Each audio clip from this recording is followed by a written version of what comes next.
네, 안녕하십니까. 대림묘목농원 나무아빠 김정범입니다. 오늘은 거름 시비에 대해서 말씀드리겠습니다. 그래서 거름에 대해서, 우리나라에서 거름을 최고 잘 줄 수 있는 방법, 식물의 거름을 최고 잘 줄 수 있는 방법, 그리고 일반 초보자들이 쉽게 할 수 있는 방법을 알려드리겠습니다. 보통 거름을 보면 이렇게 나누죠. 돈분, 개분, 우분 이렇게 하는데 보통 최고 강한 거는 개분입니다. 개분. 우리가 말하면 개분은 뭐냐면 닭똥거름. 그리고 그 다음에 돈분이죠. 돈분은 뭐냐면 돼지똥거름. 그 다음에 뭐냐면 우분입니다. 우분은 뭐냐면 소똥거름. 이렇게 세 가지로 나누고 있습니다. 식물에 최고 이롭게 하는 거는 뭐냐? 처음에 시비를 할 때는 우분이 최고 좋은데 우분보다 더 좋은 거는 집입니다. 집. 우리가 별을 비면 집이 나오죠.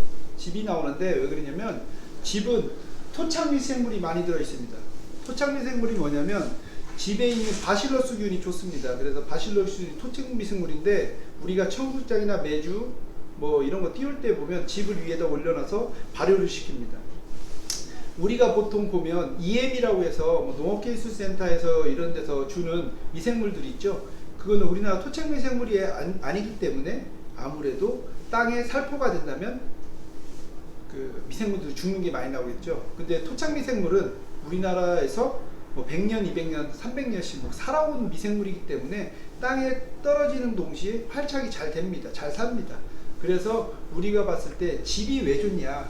집은 소똥 500kg랑 집 500kg가 어느 게 더 좋냐를 따지다 보면 집이 훨씬 좋다고 하죠. 왜? 일단 땅을 건강하게 만들어 놓고 흡수할 수 있게 만들어 줘야 되거든요. 그런 다음에 거름을 뿌리면 더 효과적이겠죠. 근데 항상 뭐를 하냐? 이런 게 있죠. 사람들이 무조건 거름을 많이 줍고 나무를 많이 키워야 된다. 그거보다 더 중요한 거는 뭐냐? 이런 거겠죠. 뭐 나무를 키우려면 땅을 만들어 놔야 돼요. 사람이 운동을 하려면 체력을 만들어 놔야 되는 거랑 똑같습니다. 그렇기 때문에 제가 보기에는 집을 줘서 땅을 만들어 놓고 거름을 소똥을 주든지 우분을 주면 그거에 대해서 발효를 잘 시킬 수가 있습니다. 그래서 활착률이나 나무도 잘 키우는데 용이한데 최고 중요한 거는 이겁니다. 우분이 왜 좋냐? 다른 거보다 뭐 좋은 건 아닙니다. 그냥 또 특별하게 차이가 서로 간에 차이는 있겠죠. 우분은 우리가 말하면 항암제로 따진다면 최고 약한 거. 그리고 돈분은 두 번째. 개분은 최고 센 겁니다.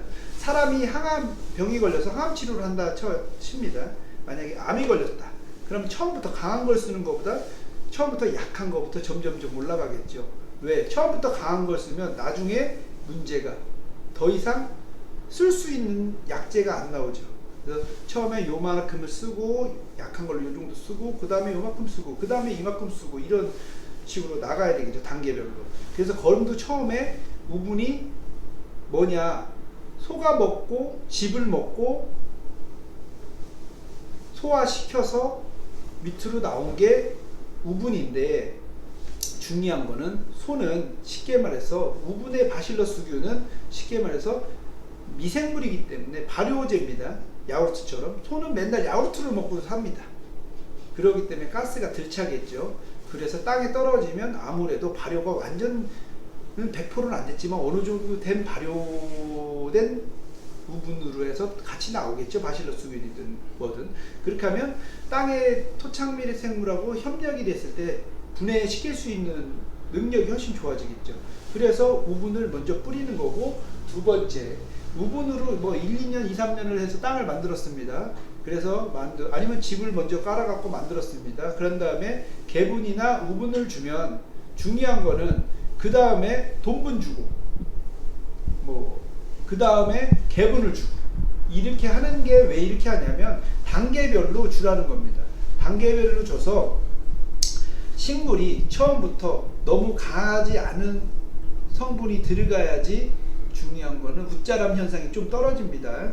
처음부터 강한 걸 주면 활착이 돼서 걸음을 줬을 때 활착이 돼서 강한 걸 주면 문제가 뭐냐, 웃자라기 때문에 겨울에 동해를 입을 수가 있습니다. 그래서 우리가 봤을 때는 처음에 우분, 그 다음에 돈분, 마지막에 나무를 키우기 위해서 개분. 이건 조경수를 키울 때 쓰는 방식입니다. 근데 뭐 과일을 뭐 먹으려고 아니면 과일을 재배하려고 할 때도 이런 방식을 써도 되는데, 일단은 저희는 항상 뭐를 하냐, 우분으로서 땅을 만들고 그 다음에 돈분 만들고 그 다음에 개분 만들고 이런 형태로 해서 약한 거, 중간, 강한 거 이런 식으로 나가고 있습니다. 그래서 우리가 어렸을 때 보면 집단을 이렇게 집단 깡이라고 해서 이렇게 쌓아놓고 있습니다.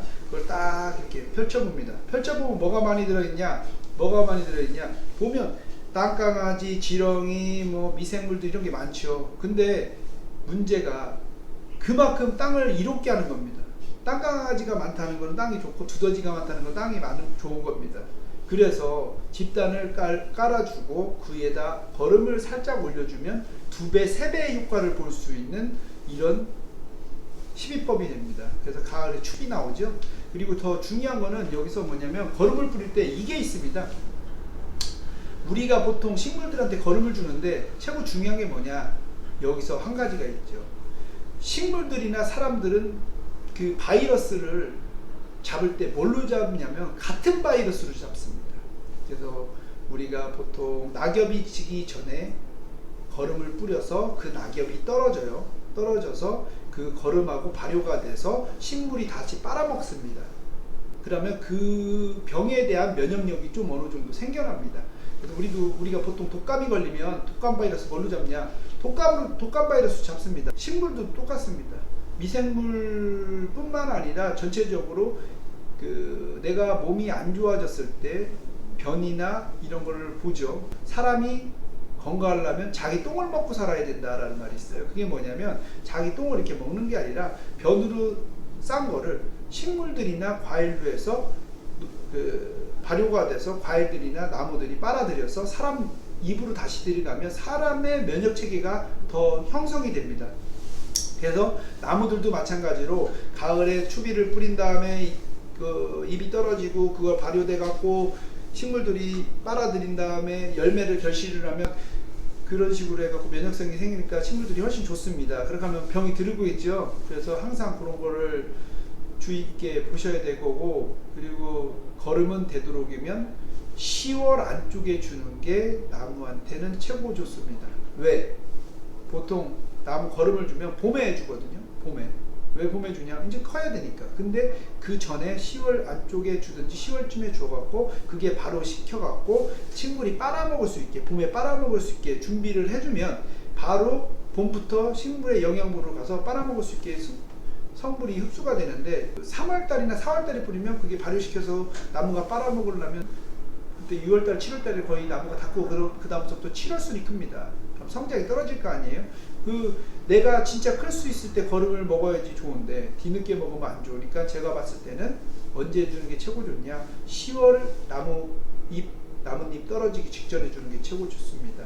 처음에 식재를 할 때는 되도록이면 거름을 안 주는 게 최고 좋고, 그 다음에 활착해서 줄 때는 뭐를 주냐, 우분, 그 다음에 돈분, 개분 이런 식으로 나가는 게 최고 좋고요. 비료 같은 경우에는 다음 시간에 한번 제가 또 말씀드릴 거 있으면 말씀드리겠습니다. 감사합니다. 대림묘목농원의 영상을 재밌게 보셨다면 구독과 좋아요, 알람 설정 부탁드리겠습니다. 감사합니다.